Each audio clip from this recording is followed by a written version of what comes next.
सत्य प्रकाश विभू आणि आधारण बुद्धी न जाणे आणि जाणे त्यास तो अपार शुद्ध परमात्मा मीचे असते. माझ्या ब्रह्मा विष्णू शिवगणपती.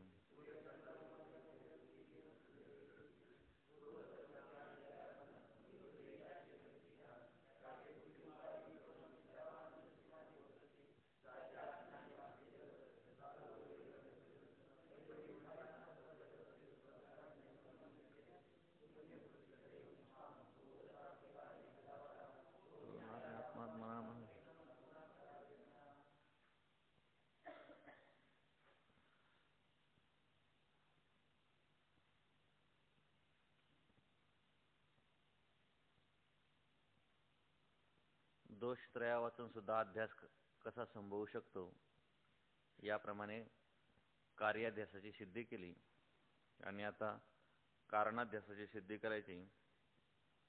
त्यासाठी पूर्वपक्षाने जे म्हटलं होतं की कारणाध्यास कसा संभवतो की अधिष्ठानाचं सामान्य रूपाने ज्ञान पाहिजे आणि विशेष रूपाने काय पाहिजे, अज्ञान पाहिजे.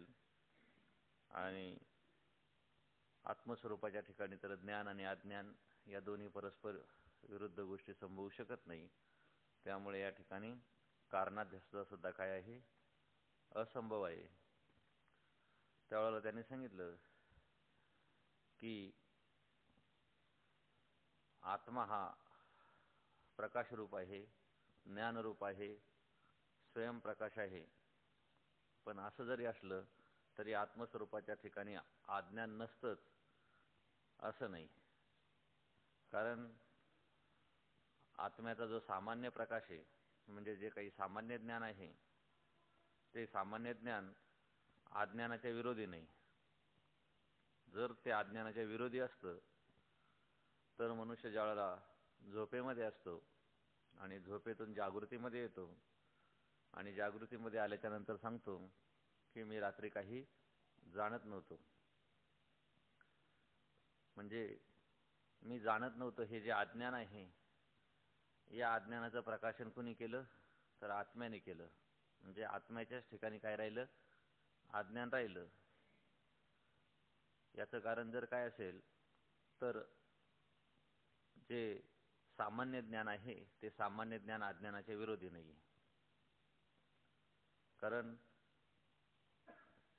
झोपेमध्ये असताना जी काही ज्ञानाची साधनं आहेत, ज्ञानाची साधनं कोण आहेत, ज्ञानेंद्रिय आणि अंतःकरण, ते तर आपल्या कारणामध्ये लीन झालेलं असतं.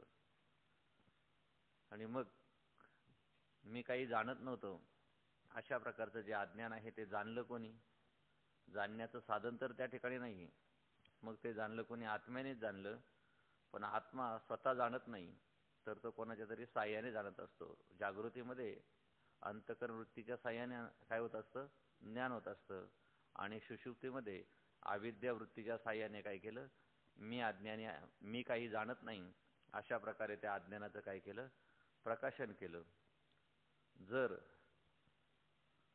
आत्मस्वरूपाच्या ठिकाणी अज्ञान नाहीच असं जर मानलं असतं तर मी काही जाणत नव्हतं अशा प्रकारचं ज्ञानही काही झालं नसतं, आत्म्याला झालं नसतं. ज्या अर्थी सकाळी झोपेतून उठल्याच्या नंतर त्याला मी सुखाने झोपलो होतो आणि मी काही जाणत नव्हतो अशी सुखाची आणि अज्ञानाची जी स्मृती होते ती स्मृती झाली. आणि स्मृती ही नेहमी पूर्वी अनुभवलेला जो विषय आहे त्या अनुभवलेल्या विषयापासून कधीही होत नाही. ज्या अर्थी जागृतीमध्ये आल्याच्या नंतर पूर्वीची स्मृती होते त्या अर्थी झोपेमध्ये त्याचा अनुभव घेतलेला असला पाहिजे. आणि तो अनुभव कोण घेतो तर आत्मा घेतो. म्हणून आत्मस्वरूपाच्या ठिकाणी काय अज्ञान राहतं असं काय करावं लागतं, मानावं लागतं. आणि मग ते जे सामान्य ज्ञान आहे ते सामान्य ज्ञान हे अज्ञानाचा नाश करत नाही, ते अज्ञानाच्या विरोधी नाही. तर जे विशेष ज्ञान आहे म्हणजे मी ब्रह्म आहे अशा प्रकारची वृत्ती ज्यावेळेला निर्माण होते त्यावेळेला ती वृत्तीच काय करत असते तर या अज्ञानाचा नाश करत असते. म्हणून सामान्य ज्ञान हे अज्ञानाचं बाधक नसून उलट कसं आहे तर साधकच आहे. आणि याच अभिप्रायाने काय सांगितले, सामान्य चैतन्य अज्ञानाच्या विरोधी नाही, तर विशेष चैतन्य हे काय आहे? अज्ञानाच्या विरोधी आहे. इथपर्यंत आलं होतं आपलं ना. पुढे सांगतात, सर्व व्यापक जे चैतन्य ते सामान्य चैतन्य, आणि अंतःकरण वृत्तीत प्रतिबिंबित असलेले जे चैतन्य ते विशेष चैतन्य. आता सामान्य चैतन्य म्हणजे काय आणि विशेष चैतन्य म्हणजे काय, तर ते सांगतात.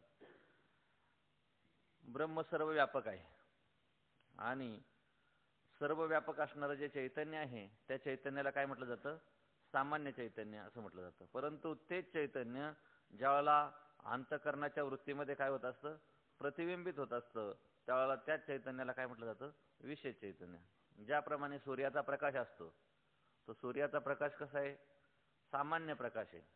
पण तोच प्रकाश आरशाच्या, आता इथे प्रकाश आहे सूर्याचा, पण जर आपण सूर्यप्रकाशामध्ये आरसा ठेवला आणि आरशाच्या साह्याने भिंतीवर काय केला, तो प्रकाश पाडला, तर तो प्रकाश कसा झाला? विशेष प्रकाश झाला. मूळचा तिथे सूर्याचा प्रकाश आहे ते, पण त्या ठिकाणी आरशामधून प्रतिबिंबित होऊन आलेला जो प्रकाश आहे, हा प्रकाश कसा दिसतो? आणखीन विशेष दिसतो. त्याप्रमाणे सामान्य चैतन्य तर सर्व ठिकाणी आहे ते, पण त्याशिवाय अंतःकरण वृत्तीमध्ये जे काही त्या चैतन्याचा आभास पडलेला आहे किंवा प्रतिबिंब पडलेला आहे, त्या प्रतिबिंबालाच काय म्हणायचं? तर विशेष चैतन्य. कसं? तर उदाहरण दिले त्यांनी या ठिकाणी. काष्टामध्ये अग्नी असतं हे सर्वांना माहीत आहे, परंतु काष्ठस्थित सामान्य अग्नी अंधकाराचा विरोध नाही, आणि तोच घर्षणापासून प्रगट होऊन वातीशी किंवा दुसऱ्या कोणत्याही पदार्थाशी संयुक्त झाला म्हणजे अंधकाराचा विरोधी आहे. तर लाकडामध्ये सामान्य स्वरूपात अग्नी असतोच, मग दिसत का नाही? दिसत नाही तर नाही म्हणा, पण ज्या अर्थी त्या लाकडाचं घर्षण केल्याच्या नंतर त्याच्यामधून अग्नी प्रगट होतो. पूर्वीच्या काळामध्ये अग्नी जर प्रगट करायचा असेल त्यावेळेला काडीची पेटी नव्हती, लायटर पण नव्हता, मग अग्नी कसा प्रज्वलित करायचा? लाकडं काय करायची? एकमेकावर घासायची. अजूनही काही काही ठिकाणी यज्ञामध्ये अग्नी जो प्रज्वलित केला जातो त्यावेळेला काय केलं जातं? दुसरा अग्नी त्या ठिकाणी वापरत नाही, तर खाली एक लाकडाची आरणी ठेवली जाते आणि त्याच्यावर दुसऱ्या लाकडाने काय केलं जातं? मंथन केलं जातं, घर्षण केलं जातं, आणि त्या घर्षणामधून अग्नी निर्माण होतो, आणि अग्नी निर्माण होऊन मग तो अग्नी प्रज्वलित करून त्याच्या साह्याने तो यज्ञ काय केला जातो? पेटवला जातो, तो अग्नी प्रज्वलित केला जातो. मग याचाही शोध मानवाला कसा लागला? तर असं सांगतात की जंगलामध्ये घनदाट ज्यावेळेला अरण्य असतं आणि त्या अरण्यामध्ये लाकडं जर एकमेकावर जर घासली तर त्याच्यामधून काय होतो? अग्नी प्रज्वलित होतो. मग अग्नी आला कुठून त्या ठिकाणी? तर लाकडामध्ये होताच. लाकडामध्ये होता म्हणून त्या ठिकाणी तो प्रज्वलित झाला. नसता तर आता दगड जर एकमेकावर घासली तर त्याच्यामधून अग्नी निर्माण होईल का? नाही होणार, कारण त्याच्यामध्ये काही नाही, अग्नी नाहीच आहे. पण लाकडामध्ये मात्र अग्नी आहे, आणि तो जर एकमेकावर घासला तर तो काय होत असतो? प्रज्वलित होत असतो, आणि तो अग्नी काय करत असतो? बाकी बाहेरच्या पदार्थांना काय करत असतो? जाळीत असतो, किंवा त्याच्यापासून प्रकाश पडत असतो. म्हणजे लाकडामध्ये असणारा जो सामान्य अग्नी, वास्तविक पाहिलं तर लाकडामध्ये अग्नी आहे, आणि त्या अग्नीनं काय करायला पाहिजे होतं? लाकडाला जाळायला पाहिजे होतं, पण तो मात्र त्या लाकडाला काय करत नाही? जाळत नाही. का जाळत नाही? तर सामान्य अग्नी त्या ठिकाणी कार्य करण्यासाठी समर्थ नसतो. मग तोच ज्यावेळेला घर्षणापासून उत्पन्न होऊन विशेष स्वरूपाला प्राप्त होतो त्यावेळेला त्याच काष्टांना काय, ज्या काष्टापासून उत्पन्न झाला त्याच काष्टांना तो काय करत असतो? जाळून टाकत असतो. म्हणजे ज्याप्रमाणे हा सामान्य लाकडामध्ये असणारा सामान्य अग्नी त्या लाकडाच्या विरोधी नाही, त्याच्यापासून प्रगट झालेला जो विशेष अग्नी आहे तो काय करत असतो? प्रकाश देत असतो, प्रज्वलित होत असतो, आणि तोच काय आहे? तर अंधकाराच्या विरोधी आहे. त्याचप्रमाणे सर्व व्यापक चैतन्य अज्ञानाच्या विरोधी नाही. जे सर्व व्यापक चैतन्य आहे, जे सामान्य चैतन्य आहे, ते सामान्य चैतन्य मात्र अज्ञानाच्या विरोधी नाही. मग अज्ञानाच्या विरोधी कोण आहे? तथापि वेदांत विचारापासून अंतःकरणाची जी अहम ब्रह्मास्मी अशी वृत्ती होते, त्या वृत्तीच्या ठिकाणी स्थित जे विशेष चैतन्य ते अज्ञानाच्या विरोधी आहे. हा प्रथम पक्ष, अवच्छेदवादाचा प्रथम पक्ष सांगितलाय. तर या प्रथम पक्षामध्ये असं सांगितलंय की वेदांत विचारापासून, म्हणजे सतत वेदांताचं जर चिंतन केलं अंतःकरण शुद्धीपूर्वक, अंतःकरणामध्ये मल, विक्षेप आणि आवरण असे 3 प्रकारचे दोष असतात. मल या दोषाचा काय केला? नाश केला. कशाच्या योगाने नाश केला? निष्काम कर्माच्या योगाने काय होतं? मलदोष निवृत्त होतो. आणि निष्काम उपासनाच्या योगाने काय होतं? विक्षेप दोष काय होतो? निवृत्त होतो. आणि एकच दोष शिल्लक राहिलेला आहे तो म्हणजे आवरण. आवरण म्हणजे आत्मस्वरूपाचं असणारं जे अज्ञान, ते अज्ञान शिल्लक आहे. आणि अशा वेळेला त्या मल आणि विक्षेप या 2 दोषाची निवृत्ती झाल्याच्या नंतर त्या साधकाच्या मनामध्ये जिज्ञासा निर्माण झाली की मी कोण आहे याचा शोध घ्यायचा. आणि मग त्याच्या अंतःकरणामध्ये विवेक, वैराग्य, समाधी षटक, मुमुक्षत्व अशा प्रकारची ही जी ज्ञानाची जी साधनं आहेत ती साधनं काय झाली? निर्माण झाली. श्री गुरुच्या जवळ गेला, श्री गुरुची सेवा केली. कारण ज्ञान हे सेवेच्या द्वारा प्राप्त होत असतं. ज्ञानाचं द्वारच काय सांगितलेले आहे? सेवा सांगितले. ते तर सेवा हा दारवंटा तद्विधी प्रणिपातेन परिप्रश्नेन सेवया उपदेक्षन्ति ते ज्ञानम ज्ञानिनः तत्वदर्शिनः. ज्ञानी आणि तत्वदर्शी अशा श्री गुरुची जर सेवा केली तर ते आपल्याला काय करत असतात? ज्ञान सांगत असतात. ज्ञान सांगत असतात म्हणजे काय करतात? तत्वमसी महावाक्याचा उपदेश करतात. तत्त्वम असी, तत् म्हणजे ते, त्वम म्हणजे तू, अशी म्हणजे आहेस. ते ब्रह्म कोण आहेस? तू आहेस. वाच्यार्थाचा त्याग करायचा आणि या ठिकाणी लक्षार्थ ग्रहण करायचा. म्हणजे ते सर्व व्यापक असणारं जे ब्रह्म आहे तेच कोण आहे?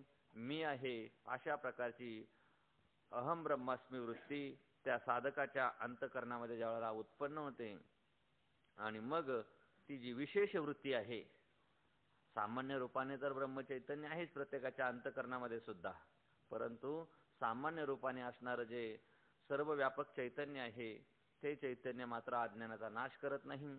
मग विशेष रूपाने अंतःकरणाच्या ठिकाणी प्रतिबिंबित झालेली अहम ब्रह्मास्मी जी वृत्ती आहे ही विशेष वृत्ती काय करत असते? तर अज्ञानाचा काय करत असते? नाश करत असते. म्हणून सामान्य चैतन्य अज्ञानाच्या विरोधी नसून जे विशेष चैतन्य आहे, विशेष चैतन्य कोणतं? साभास अंतःकरण वृत्ती किंवा अंतःकरणामध्ये प्रतिबिंबित झालेली जी वृत्ती आहे ती वृत्ती काय करत असते? त्या अज्ञानाचा नाश करत असते. म्हणून त्या वृत्तीच्या ठिकाणी स्थित, त्या वृत्तीच्या ठिकाणी असणारं जे विशेष चैतन्य आहे ते विशेष चैतन्य काय आहे? तर अज्ञानाच्या विरोधी आहे. हा पहिला पक्ष सांगितला. म्हणजे या ठिकाणी अज्ञानाच्या विरोधी कोण आहे? अवच्छेदवादामध्ये अज्ञानाच्या विरोधी कोण आहे? चैतन्य आहे हे सांगितलं. म्हणजे चैतन्यच काय करत असतं? अज्ञानाचा नाश करत असतं. आता दुसरा पक्ष सांगतात, दुसऱ्या पक्षी आभासरूप चैतन्य सहित वृत्ती अज्ञानाचे विरोधी आहे. याला काय म्हटलं जातं? आभासवाद म्हटलं जातं. आभासवादाच्या दृष्टीने वेदांतामध्ये वेगवेगळ्या प्रकारचे वाद मानलेले आहेत. यांच्यामध्ये विरोध नाही कुठला, फक्त प्रत्येकाची समजून सांगण्याची पद्धती काय आहे? वेगवेगळी आहे. सगळ्यांना काय करायचंय? ब्रह्मस्वरूपाचं ज्ञानच करून द्यायचं जीवाला. शास्त्रकार हे अतिशय दयाळू आहेत आणि दयाळू अंतःकरणाने कारण प्रत्येक जीवाचा अधिकार भिन्न भिन्न आहे. त्याला ज्या ज्या प्रकारे त्या त्या प्रक्रिया झेपतील, पटतील, त्याचा अवलंब करता येईल, त्याची साधना करता येईल, त्या त्या दृष्टीने काय करतात? पटवून सांगण्याचा प्रयत्न करत असतात. कोणाला अवच्छेदवादाच्या दृष्टीने ब्रह्मज्ञान झालं काही हरकत नाही, कोणाला आभासवादाच्या दृष्टीने झालं काही हरकत नाही, कोणाला बिंब प्रतिबिंबवादाच्या दृष्टीने ब्रह्मज्ञान झालं तरी काही हरकत नाही. सामान्यपणे विचारसागरामध्ये पंचदशीमध्ये आभासवाद आणि बिंब प्रतिबिंबवादाचा काय केलेला आहे? जास्तीत जास्त अंगीकार केलेला आहे. अवच्छेदवाद फार कमी प्रमाणामध्ये काय केलेला आहे? या ठिकाणी सांगितलेलं आहे. पण आता आभासवादाच्या दृष्टीने सांगतात की आभासरूप जे चैतन्य आहे आणि त्या चैतन्यासहित जी काही वृत्ती आहे ती वृत्ती काय? हे अज्ञानाच्या विरोधी आहे. म्हणजे अंतःकरण, त्या अंतःकरणाचं अधिष्ठान चैतन्य आणि त्या चैतन्यामध्ये पडलेलं आभास किंवा प्रतिबिंब याला काय म्हटलं जातं? जीव म्हटलं जातं. आणि मग तो आभास आहे, तो आभास कुठं पडत असतो? अंतःकरणाच्या वृत्तीमध्ये पडतो किंवा अंतःकरणामध्ये पडतो. मग आभासासहित जी काही अंतःकरणाची वृत्ती आहे ती वृत्ती काय आहे तर या अज्ञानाच्या विरोधी आहे. औषधवादामध्ये काय सांगितलं होतं, जे विशेष चैतन्य आहे ते विशेष चैतन्य कोणाच्या विरोधी आहे, अज्ञानाच्या विरोधी आहे. म्हणजे ते विशेष चैतन्य वृत्तीमध्ये प्रतिबिंबित झालेलं जे विशेष चैतन्य आहे ते विशेष चैतन्य काय करत असतं, अज्ञानाचा नाश करत असतं. आणि आभासवादामध्ये काय सांगितलं की आभास रूप विशेष चैतन्यासहित, आभास म्हटलं की त्याच्यामध्ये विशेष चैतन्य आलंच, आणि मग त्या विशेष चैतन्यासहित जी काही अंतःकरणाची वृत्ती आहे ती वृत्ती काय करत असते, अज्ञानाचा नाश करते. म्हणजे वृत्ती काय आहे, चैतन्यासहित वृत्ती ही काय आहे, अज्ञानाच्या विरोधी आहे. म्हणजे या ठिकाणी अज्ञानाचा नाश कोणी केला, वृत्तीनं केला. पण फक्त वृत्तीनं नाही केला तर त्याच्यामध्ये असणारं आभास रूप जे विशेष चैतन्य आहे त्या चैतन्यासहित जी वृत्ती आहे त्या वृत्तीनं केला. नाही तर कोणत्याही वृत्तीने अज्ञानाचा नाश होत नाही. अंतःकरणाच्या ठिकाणी अनेक वृत्ती असतात, पण कोणती वृत्ती अज्ञानाचा नाश करते, तिच्या ठिकाणी अहम ब्रह्मास्मी अशा प्रकारची जी विशेष वृत्ती होते ती वृत्ती काय करत असते, अज्ञानाचा काय करत असते, नाश करत असते. असं आभासवादाच्या मताने सांगितलेलं आहे. आता पुढे औच्छेदवाद म्हणजे काय आणि आभासवाद म्हणजे काय पुढे याच्यातच सांगितलेलं आहे त्यांनी. अर्थात प्रथम पक्षात अज्ञाना नाशास हेतू चैतन्य असून त्यास वृत्ती साह्य आहे. पहिल्या पक्षामध्ये म्हणजे औच्छेदवादामध्ये अज्ञानाच्या नाशाला कारण कोण आहे, वृत्ती आहे, आणि त्या वृत्तीला साह्य कोणी, वृत्ती ही जड आहे आणि जड असल्यामुळे ती अज्ञानाचा नाश करू शकत नाही. म्हणून त्या वृत्तीनं साह्य कोणाचं घेतलं, चैतन्याचं. पण कोणत्या चैतन्याचं घेतलं, जे विशेष चैतन्य आहे त्या विशेष चैतन्याच्या साह्याने त्या वृत्तीनं काय केला, अज्ञानाचा नाश केला. हा पहिला पक्ष झाला. म्हणजे विशेष चैतन्याच्या आधाराने विशेष चैतन्याच्या साह्याने वृत्तीनं काय केला, अज्ञानाचा नाश केला. म्हणून पहिल्या पक्षामध्ये वृत्ती काय आहे, अज्ञानाची नाशक आहे, ही औच्छेदवादाची रीती आहे. आणि दुसऱ्या पक्षात अज्ञान नाशास हेतू वृत्ती आहे, तिला चैतन्य साह्य आहे. पहिल्या पक्षामध्ये वृत्तीच्या साह्याने चैतन्याने काय केला, विशेष जे चैतन्य आहे त्या विशेष चैतन्याने अज्ञानाचा नाश केला औच्छेदवादाच्या दृष्टीने. आणि दुसऱ्या पक्षामध्ये म्हणजे आभासवादाच्या दृष्टीने काय केलं तर अज्ञानाच्या नाशाला कोण आहे, वृत्ती आहे. पण केवळ वृत्ती अज्ञानाचा नाश करत नाही, तिनं साह्य कोणाचं घेतलं, विशेष चैतन्याचं घेतलं. म्हणजे विशेष चैतन्याच्या साह्याने काय केला, त्या वृत्तीने अज्ञानाचा नाश केला.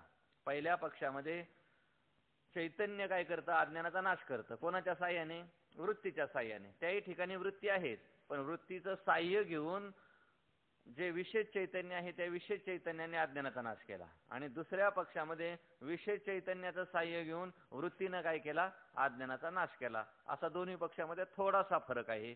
ही कोणाची रीती आहे म्हणतात, आभासवादाची रीती आहे. जीव स्वरूपाचा विचार करते वेळी सर्व व्यापक ब्रह्म चैतन्याला औच्छेदक म्हणजे संकोचित करणारी फक्त वृत्तीच जे ग्रंथकार म्हणतात त्यास औच्छेदवादी म्हणतात. आता औच्छेदवादाचा सिद्धांत काय आहे तर जे सर्व व्यापक चैतन्य आहे आणि त्या सर्व व्यापक चैतन्याला औच्छेदक करणारी जी वृत्ती आहे ती वृत्तीच काय करतात, फक्त ग्रंथकार म्हणतात. ते आभास वगैरे काही मानत नाही. आता सर्व व्यापक चैतन्य सर्व ठिकाणी आहे, परंतु जेवढ्या भागामध्ये अंतःकरण आहे, अंतःकरण काही सर्व भागामध्ये नाही. त्या सर्व व्यापक चैतन्याच्या काही भागामध्ये काय आहे, अंतःकरण आहे. मग तेवढ्याच भागाला काय केलं, त्या अंतःकरणाच्या वृत्तीने औच्छेदक केलं. औच्छेदक केलं म्हणजे काय केलं, संकुचित केलं. संकुचित केलं म्हणजे काय केलं, परिच्छिन्न केलं. वास्तविक पाहिलं तर जे ब्रह्मस्वरूप आहे सर्व व्यापक चैतन्य, त्या सर्व व्यापक चैतन्याला अंतःकरणाची वृत्ती संकोचित करू शकत नाही. पण असं असलं तरी सुद्धा आपल्याला या ठिकाणी सिद्धांत समजून सांगायचा आहे. आणि म्हणून जेवढ्या भागाला औच्छेदक केलं, औच्छेदक कोण झाली, अंतःकरणाची वृत्ती झाली. मग अंतःकरणाची वृत्ती सर्व जे चैतन्य आहे, सर्व व्यापक चैतन्य आहे, त्या सर्व व्यापक चैतन्याच्या ठिकाणी राहत नाही.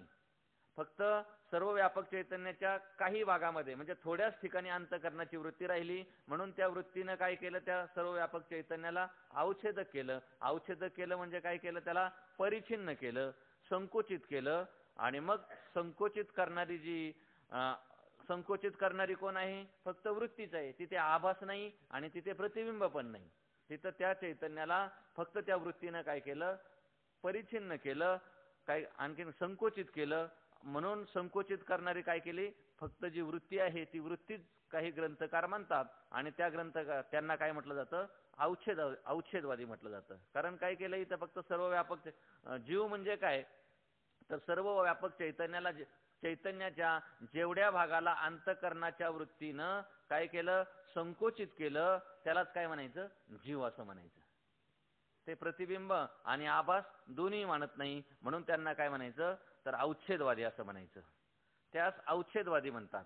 आणि अंतःकरणाची केवळ वृत्ती अवच्छेदक न मानता त्या वृत्तीत चैतन्याचा आभास मानून जीवभावाची साभास वृत्ती अवच्छेदक म्हणतात, त्यास आभासवादी म्हणतात.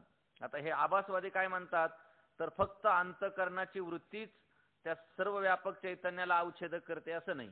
अंतःकरण म्हटलं की त्याच्यामध्ये त्या चैतन्याचा काय असतो, आभास असतो. म्हणजे आभासासहित अंतःकरणाची वृत्ती ज्या सर्व व्यापक चैतन्याला काय करत असते, अवच्छेदक करत असते, म्हणजे संकुचित करत असते. आणि त्यालाच काय म्हटलं जातं, जीव असं म्हटलं जातं. असं कोण मानतं, तर आभासवादी म्हणतात. आणि बिंब प्रतिबिंबवादी काय म्हणतात, आभास. इथे आभासवादी आभास म्हणतात आणि बिंब प्रतिबिंबवादी काय म्हणतात, इथे प्रतिबिंब म्हणतात. एवढाच दोघांच्या मध्ये काही फरक आहे, फारसा काही त्याच्यामध्ये फरक नाही. म्हणजे सर्व व्यापक चैतन्याला अंतःकरणाच्या वृत्तीनं जेवढ्या भागाला व्यापलं, पण ती अंतःकरणाची वृत्ती कशी आहे, तर आभासासहित अंतःकरण वृत्ती. कारण अंतःकरण म्हटलं की अंतःकरण हे अतिशय स्वच्छ आणि निर्मळ असं असल्यामुळे, अपंचीकृत पंचमहाभूताच्या शुद्ध सत्वगुणाचं कार्य असल्यामुळे ते अतिशय स्वच्छ आहे, निर्मळ आहे. आणि निर्मळ असल्यामुळं त्याच्यामध्ये काय होतं, त्या सर्व व्यापक चैतन्याचं काय पडतं,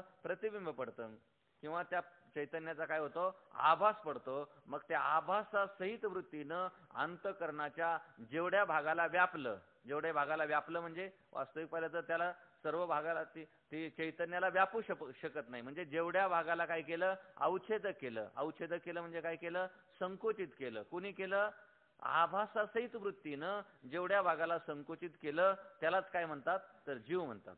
म्हणजे अंतःकरण अधिष्ठान चैतन्य आहे तिथे, आहे की नाही. आणि त्याला संकोचित करणारी वृत्ती, पण ती वृत्ती कशी, आभासासहित असणारी जी वृत्ती आहे. आणि मग अशा प्रकारची जी साभास वृत्ती मानणारे जे कोणी आहेत त्याला काय म्हटलं जातं, तर आभासवादी असं म्हटलं जातं. अवच्छेदवाद आणि आभासवाद आला का लक्षामध्ये. म्हणजे अवच्छेदवादामध्ये अवच्छेदक फक्त काय म्हणतात, वृत्तीच म्हणतात.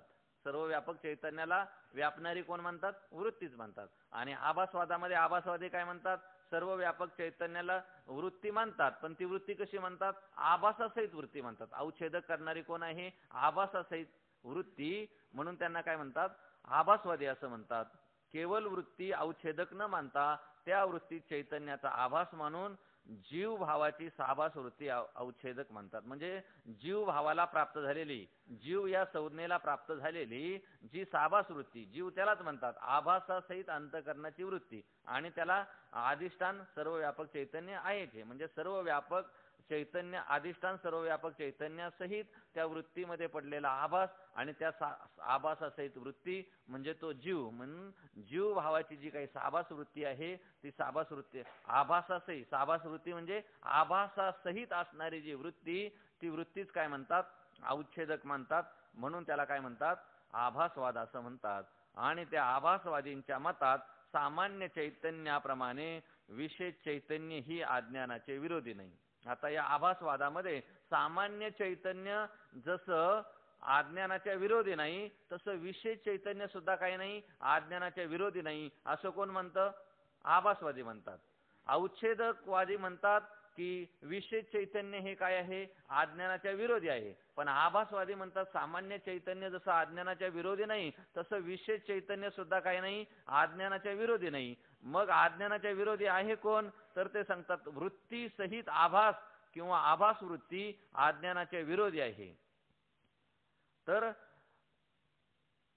त्या वृत्तीमध्ये पडलेला चैतन्याचा आभास म्हणजे ते काय झालं, विशेष चैतन्य झालं. मग हे विशेष चैतन्य ही अज्ञानाच्या विरोधी नाही, तर मग अज्ञानाच्या विरोधी कोण आहे, वृत्ती सहित असणारं जे विशेष चैतन्य आहे ते कोण आहे, अज्ञानाच्या विरोधी आहे. म्हणजे विशेष चैतन्याने युक्त असणारी जी वृत्ती, ती वृत्तीच काय आहे, तर अज्ञानाच्या विरोधी आहे. सामान्य चैतन्य हे अज्ञानाच्या विरोधी नाही आणि विशेष चैतन्यही अज्ञानाच्या विरोधी नाही, पण विशेष चैतन्याच्या साह्याने युक्त असणारी जी अंतःकरणाची वृत्ती आहे ती वृत्ती काय आहे, तर अज्ञानाचे विरोधी आहे. असं कोण मानतं, आभासवादी. अवच्छेदवादी काय म्हणतात की अंतःकरणाला काय सर्व व्यापक चैतन्याला अवच्छेदक करणारी जी अंतःकरणाची वृत्ती आहे ती वृत्ती अज्ञानाच्या विरोधी आहे. आणि आभासवादी काय म्हणतात, सर्व व्यापक चैतन्याला अवच्छेदक करणारी जी साभास वृत्ती म्हणजे विशेष चैतन्याने युक्त असणारी जी वृत्ती, ती वृत्ती काय आहे, तर या विशेष चैतन्य काय अज्ञानाच्या विरोधी आहे असं म्हणतात. दोघांमधला भेद लक्षामध्ये आला ना. केवळ प्रकाशरूप चैतन्य अज्ञानाच्या विरोधी नाही.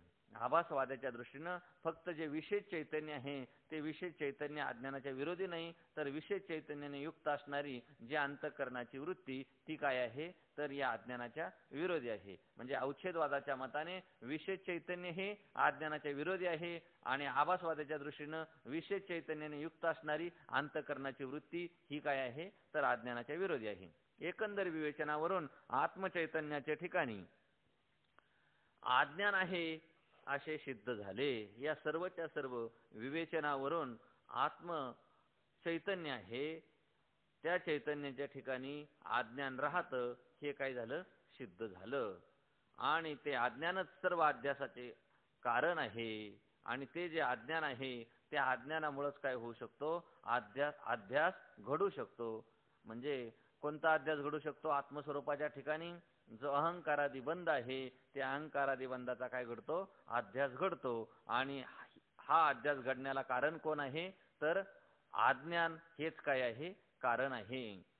आणि आत्मस्वरूपाच्या विशेष ज्ञानाने त्या अज्ञानाची निवृत्ती होते, म्हणून ते अध्यस्त आहे हे सिद्ध झालं. म्हणजे अध्यासाची पण सिद्धी केली नाही का, आत्मस्वरूपाच्या ठिकाणी अध्यास घडू शकतो, अज्ञान घडू शकतं. आणि त्या अध्यासाला कारण कोण आहे, अज्ञान आहे. अज्ञान आहे याची सिद्धी झाली, कारणाची सिद्धी झाली. म्हणून अज्ञान असल्यामुळे सर्व व्यापक पूर्व पक्षाने जे म्हटलं होतं की चैतन्य हे ज्ञानस्वरूप आहे आणि ते ज्ञानस्वरूप असल्यामुळे त्याच्या ठिकाणी अज्ञान राहू शकत नाही. ज्ञान आणि अज्ञान हे दोन्ही विरोधी धर्म आहेत आणि परस्पर विरोधी धर्म असल्यामुळे ते एका ठिकाणी राहू शकत नाही. पण या ठिकाणी अज्ञानाची काय केलेली आहे, सिद्धी केलेली आहे. म्हणून कारण का सर्व व्यापक चैतन्य जे सामान्य चैतन्य आहे ते सामान्य चैतन्य अज्ञानाच्या विरोधी नाही. म्हणून चैतन्याच्या ठिकाणी काय राहू शकतं, अज्ञान राहू शकतं. आणि ज्या अर्थी अज्ञान राहू शकतं त्या अर्थी ते अज्ञानच काय आहे, तर अध्यासाला कारण आहे.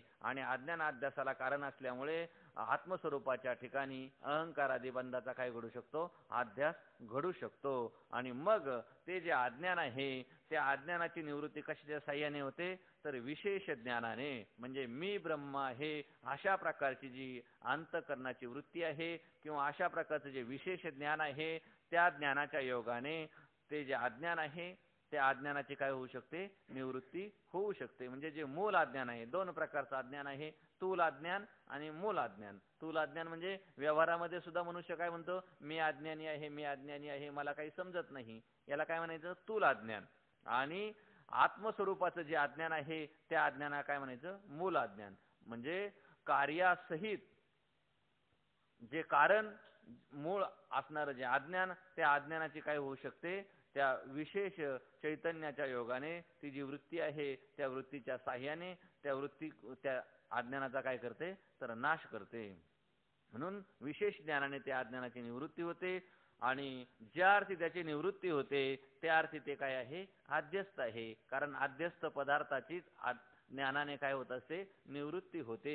हे आपण पाठीमागच बघितलेलं आहे. सत्य जे पदार्थ असतात त्या पदार्थाची ज्ञानाने निवृत्ती होत नाही, पण आद्यस्त पदार्थाची काय होत असते, अधिष्ठान ज्ञानाने निवृत्ती होते. आणि मग अज्ञान हे कसं ठरलं, आद्यस्त ठरलं. आणि आद्यस्त ठरल्यामुळे अधिष्ठान ज्ञानाने म्हणजे आत्मस्वरूपाच्या ज्ञानाने काय होते, तर त्या अज्ञानाची निवृत्ती होते. हे सुद्धा काय झालं, सिद्ध झालं. अध्यस्त अज्ञानाची याप्रमाणे सिद्धी झाल्यानंतर आता आत्मा सामान्य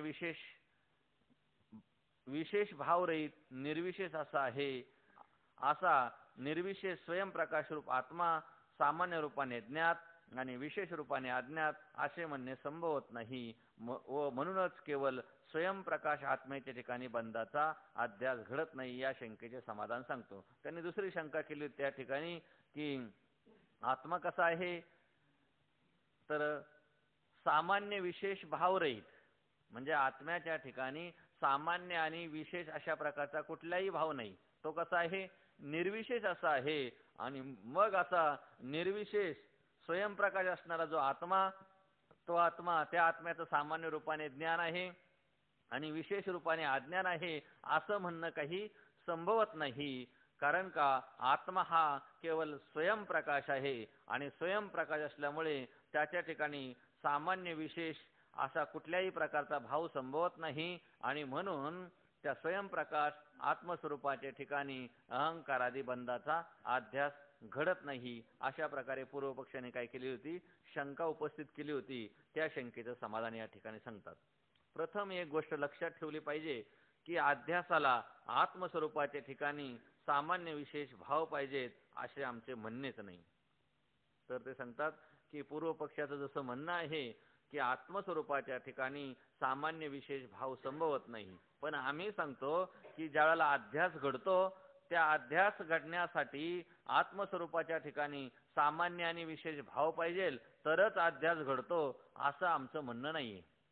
सामान्य विशेष भाव आत्मस्वरूपाच्या ठिकाणी नसले तरी सुद्धा काय होतो, अध्यास घडतो. कसा घडतो, तर ते सांगतात की फक्त आत्मा सामान्य रूपाने ज्ञात आणि विशेष रूपाने अज्ञात असा प्रतीतीच असणारा फक्त सामान्य विशेष भाव अध्यासाला हेतू आहे, नाही का. ते भाव आत्म्याच्या ठिकाणी पाहिजे असं काही नाही. सामान्य आणि विशेष हे भाव आत्मस्वरूपाच्या ठिकाणी पाहिजे तरच अध्यास घडतो असं नाही. तर मग काय पाहिजे, तर आत्मा कसा पाहिजे, सामान्य रूपाने ज्ञात पाहिजे आणि विशेष रूपाने अज्ञात पाहिजे. म्हणजे सामान्य आणि विशेष हे भाव आत्मस्वरूपाच्या ठिकाणी नाही झाले. जो अज्ञानी पुरुष आहे अशी भाव कोणाच्या ठिकाणी राहतात, सामान्य आणि विशेष भाव अज्ञानी पुरुषाच्या ठिकाणी. म्हणजे ज्याला आत्मस्वरूपाचं ज्ञान नाही त्याच्या ठिकाणी सामान्य आणि विशेष भाव राहतात.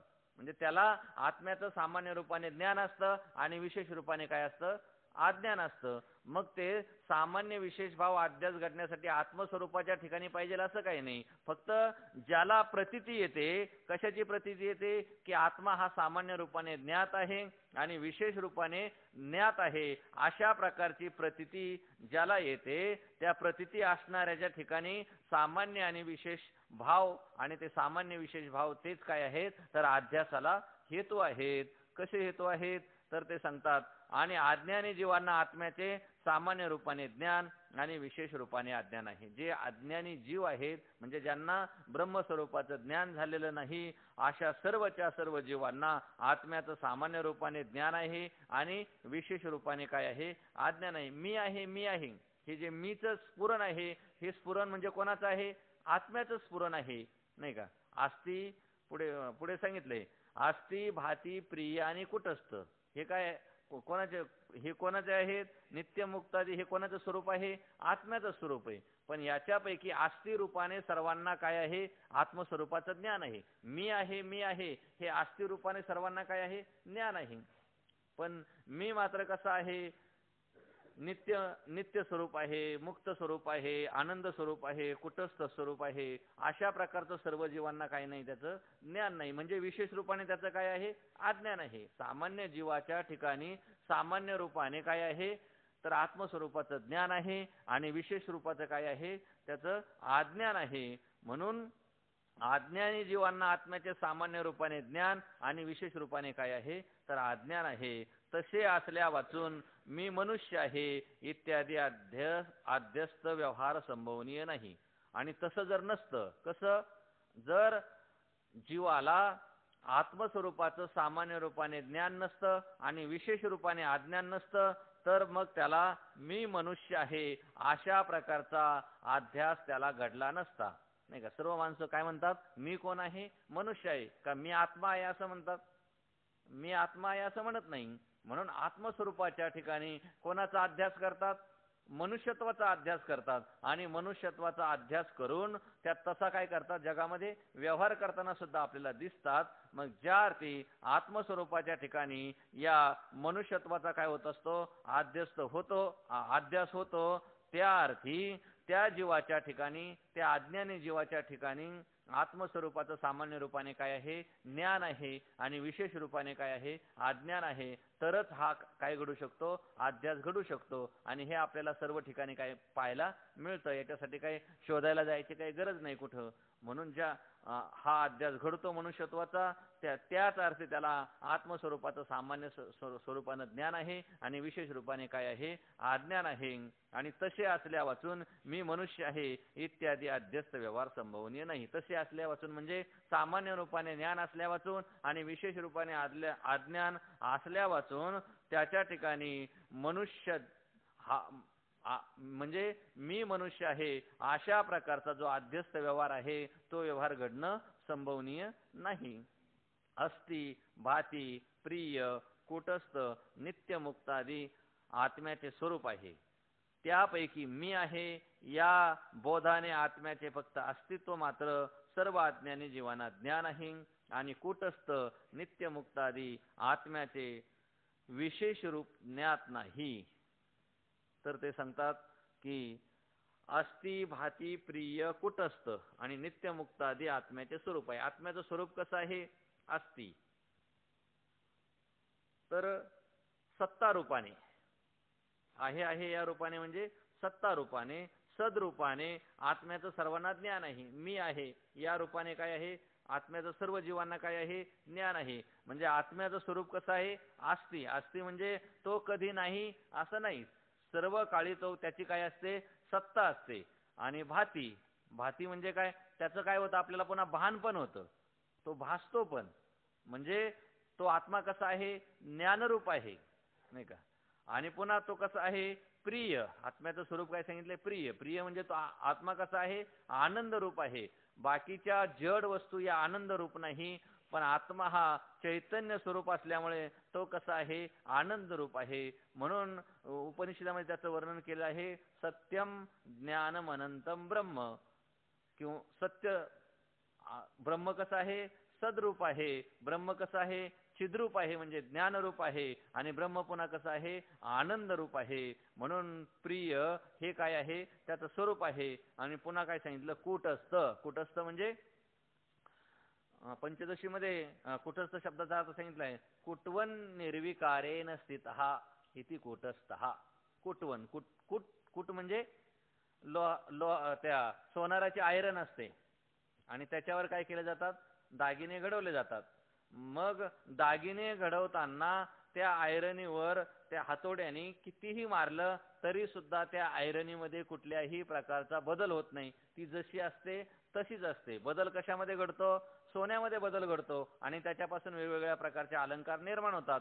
पण ज्याच्यावर ठेवून त्या सोन्याला मारलं जातं ती आयरन, त्या आयरनीमध्ये कुठल्याही प्रकारचा बदल होत नाही. त्याप्रमाणे आत्मस्वरूपाच्या ठिकाणी कुठल्याही प्रकारचा बदल होत नाही. तर तो कसा असतो, निर्विकार असतो. म्हणजे विकार त्याच्या ठिकाणी उत्पन्न होत नाही. म्हणून कुटस्थ म्हणजे निर्विकार, ज्याच्यामध्ये कुठल्याही प्रकारचा विकार उत्पन्न होत नाही. आता परिणामवादी आत्मस्वरूपाचाच विकार म्हणतात हे जगत. जगत म्हणजे काय आहे, ब्रह्माचा विकार आहे, नाही का. जसं दही ही काय आहे, दुधाचा विकार आहे. त्याप्रमाणे आत्मस्वरूपाचा विकार म्हणजे परिणाम म्हणजे काय आहे, हे जगत आहे.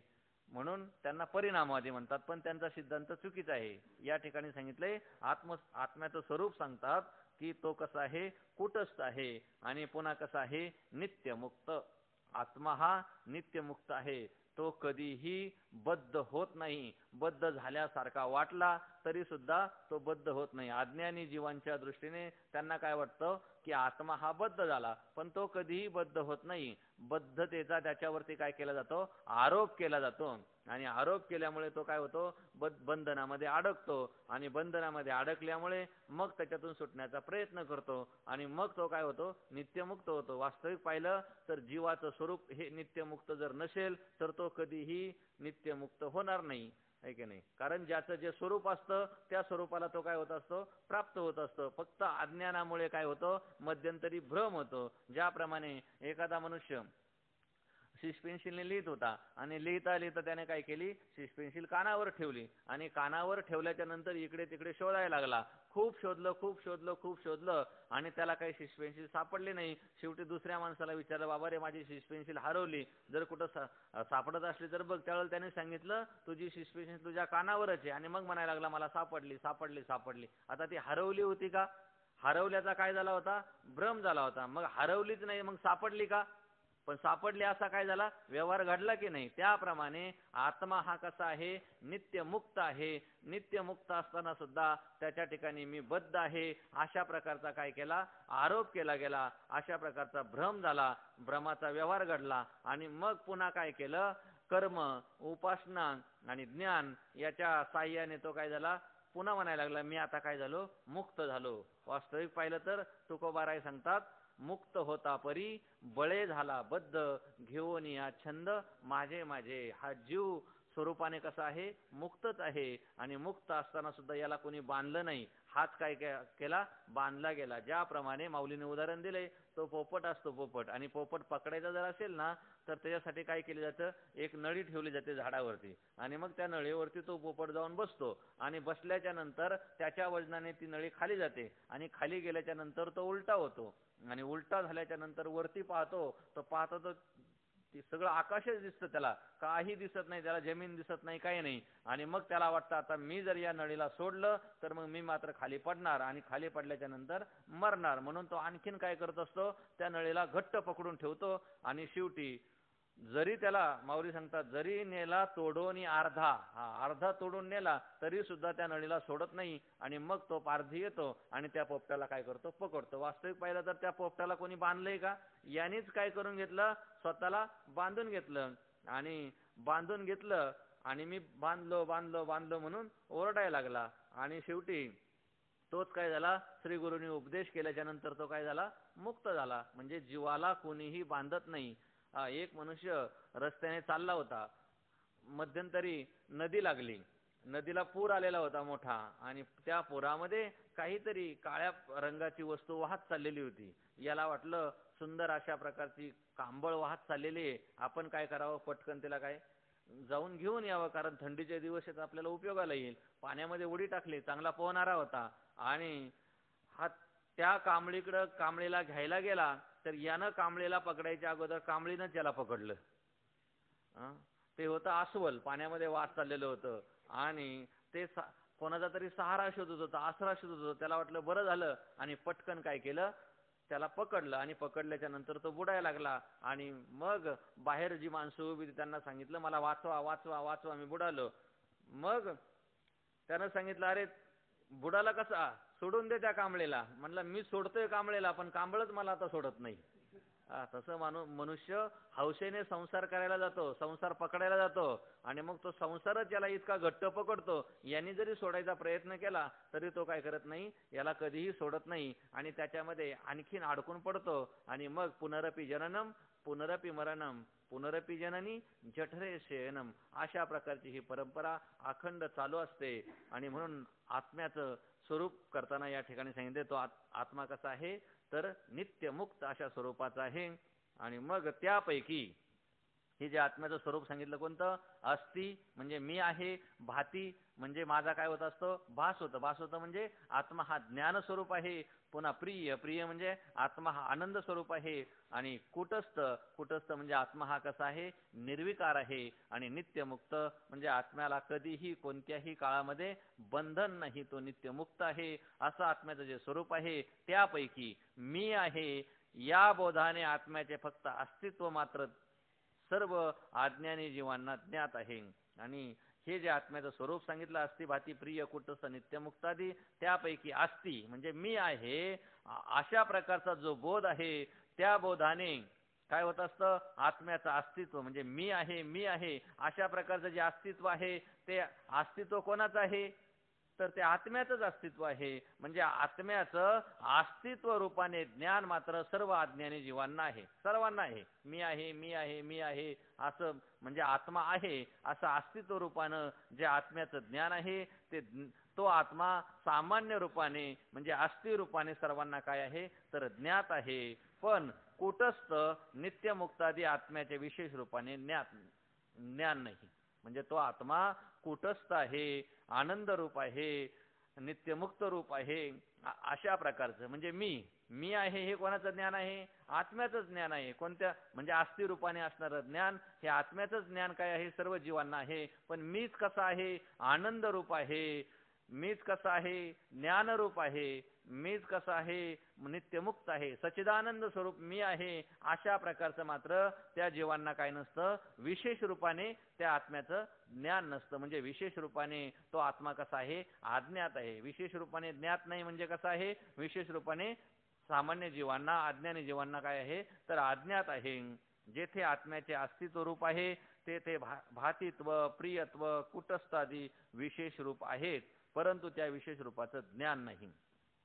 हे आत्मस्वरूपाचे जे धर्म आहेत हे एकमेकाला कोणी कधीही सोडून राहत नाही. अस्ति म्हटलं की त्या ठिकाणी काय आलं? प्रिय आलं, कुटस्थ आलं, भाती आलं, नित्यमुक्त आलं. सच्चित आनंद म्हणताना सत म्हटलं की त्याच्या ठिकाणी काय आलं? चित पण आला आणि त्याच्या ठिकाणी काय आलं? आनंद आला. हे एकमेकाला सोडून कधीही राहत नाही. जसं साखर म्हटलं की साखरेच्या बरोबर काय आलं? गोडी आली आणि साखरेच्या बरोबर काय आलं? मधुरत्व पण आलं. गोडी आली, मधुरत्व आलं. म्हणजे साखरेला ज्याप्रमाणे गोडी सोडून राहत नाही त्याप्रमाणे आत्मस्वरूप म्हटलं की आत्मस्वरूपाला सोडून आस्ति भाती प्रिय हे धर्म त्याला काय करत नाही? सोडून राहत नाही. म्हणून आस्ति आलं की त्याच्या ठिकाणी कुटस्थ, नित्यमुक्तादी हे भाव सुद्धा त्या ठिकाणी आले. परंतु याचं मात्र अज्ञानी जीवांना काही नाही, ज्ञान नाही. विशेष रूपाने त्यांचं काही नाही, ज्ञान नाही. फक्त जीवाला, अज्ञानी जीवाला सामान्य रूपाने ज्ञान कोणाचं आहे? मी आहे असं अस्ति रूपाने आत्मस्वरूपाचं काय आहे? सामान्य ज्ञान जीवाच्या ठिकाणी आहे. पण मीच आनंद रूप आहे, मीच ज्ञान स्वरूप आहे अशा प्रकारचं विशेष रूपाने जीवाला काही नाही, ज्ञान नाही. जेथे आत्म्याचे अस्तित्व रूप आहे तेथे भातित्व, प्रियत्व, कुटस्थ आदी विशेष रूप आहेत. म्हणजे ज्या ठिकाणी आत्मस्वरूपाचं अस्तित्व आहे त्या आत्मस्वरूपाच्या अस्तित्वाला भातित्व, प्रियत्व, कुटस्थ हे त्याला सोडून राहत नाही. म्हणून ते विशेष रूपाने त्या ठिकाणी असतातच. पण असले तरी सुद्धा त्या विशेष रूपाचे ज्ञान नाही. त्या विशेष रूपाचं काही नसतं, जीवाला ज्ञान नसतं. म्हणजे मी आहे एवढंच त्याला ज्ञान असतं. परंतु मी आनंद रूप आहे, मी चिद्रूप आहे अशा प्रकारचं, मी ज्ञानरूप आहे अशा प्रकारचं जीवाला काही नसतं, ज्ञान नसतं. म्हणून सामान्य रूपाने ज्ञात व विशेष रूपाने अज्ञात आत्मस्वरूपाच्या ठिकाणी बंधाचा अध्यास घडणे संभवनीय आहे. म्हणून सामान्य रूपाने ज्ञात नाही का, आत्म्याच्या ठिकाणी नाही. सामान्य विशेष भाव हे कोणाच्या ठिकाणी नाहीत? आत्म्याच्या ठिकाणी नाही. परंतु ज्याच्या दृष्टीने आत्म्याचं सामान्य ज्ञान आहे आणि विशेष रूपाने अज्ञान आहे त्याच्या ठिकाणी काय तर हे भाव सामान्य विशेष भाव राहतात. म्हणून सामान्य रूपाने ज्ञात, सामान्य रूपाने ज्ञात असणारा आणि विशेष रूपाने अज्ञात असणारा जो काही आत्मा आहे त्या आत्मस्वरूपाच्या ठिकाणी बंधाचा अध्यास घडणे संभवनीय आहे. म्हणजे पूर्व पक्षाने जे सांगितलं होतं की आत्मा सामान्य विशेष असा निर्विशेष भावरहित आत्मा आहे म्हणून त्याच्या ठिकाणी अध्यास घडणं संभवनीय नाही, तर या ठिकाणी सांगतात की सामान्य रूपाने ज्ञात असणारा आणि विशेष रूपाने अज्ञात असणारा असं जे काही आत्मस्वरूप आहे, त्या आत्मस्वरूपाच्या ठिकाणी अहंकारादिकांचा काय घडू शकतो, तर बंधाचा अध्यास घडणं संभवनीय आहे. हे काय केलेलं आहे, तर सिद्ध केलेलं आहे. आणि आत्मस्वरूपाच्या ठिकाणी सामान्य विशेष भाव आम्ही स्वीकारले नाहीत. पुन्हा आत्मस्वरूपाच्या ठिकाणी सामान्य विशेष भाव आहेत असं आमचंही म्हणणं नाही. तू काही वेगळं सांगतो असं काही नाही. आमच्याच म्हणण्याचा तू काय केला, अनुवाद केला. आम्ही सुद्धा आत्मस्वरूपाच्या ठिकाणी सामान्य आणि विशेष भाव स्वीकारित नाही, आणि म्हणून आमचा जो आत्मा निर्विशेष आहे, त्या निर्विशेष आत्म्याच्या ठिकाणी कुठल्याही प्रकारचा दोष निर्माण होत नाही. म्हणून तुझी शंकाच काय होती, तर चुकीची होती. आणि मग आत्मा निर्विशेष आहे अशा प्रकारचा जो आमचा सिद्धांत आहे, त्या सिद्धांताची कुठल्याही प्रकारे हानी होत नाही, त्या सिद्धांताला कुठल्याही प्रकारचा दोष लागत नाही. पुंडलिक वरद हरी विठ्ठल.